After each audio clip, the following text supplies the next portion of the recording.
vous écoutez RTL. Et maintenant, le coup de sang. Eh oui, le coup de sang de Philippe Chevalier.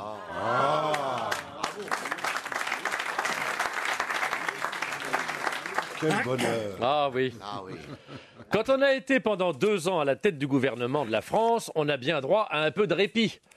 Et c'est pas parce que l'ouvrage a été mal abattu qu'il n'a pas été abattu. Même pour un travail bâclé, des dossiers torchonnés et des mesures inadaptées, les heures passées à la tâche doivent être assorties d'un repos bien mérité. C'est pourquoi M. Jean-Marc Ayrault, après avoir été congédié par le président, comme Mme Trier-Veller, a décidé, en compagnie de son épouse, c'est quand même autre chose que DSK, d'aller se ressourcer au Vietnam pour y goûter les délices de l'Extrême-Orient. Adieu le combi Volkswagen, maman, je t'emmène sur les rives du Yangtze-Kiang. Ça tombe bien, tu nous préparais une jaunisse, là-bas on verra pas la différence. Nuit de Chine, nuit câline, nuit d'amour.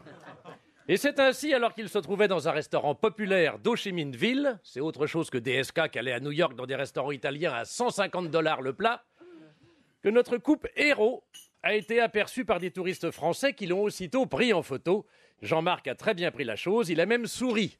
Il faut dire que pour une fois qu'on s'intéresse à lui, il est content, pépère. C'est vrai, 2 ans à Matignon et sur les photos, il faisait toujours la gueule. Toujours derrière, la mèche laquée pour résister au vent, raide comme un piquet, et l'air avenant du constipé qui sait que ça viendra pas avant 3 jours.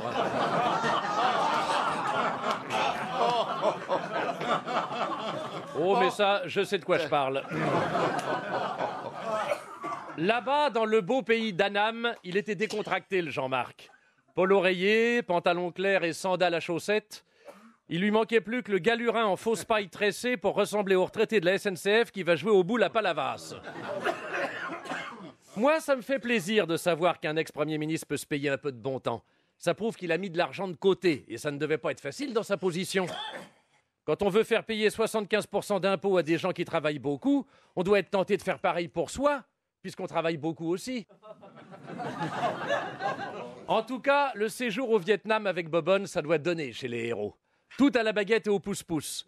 La baie d'Along, le fond de la cuvette à Dien Bien Phu, les rizières et les rouleaux de printemps. Ah, le paysage est plus vallonné que le pays nantais, même si la boisson locale est moins guillerette que le muscadet.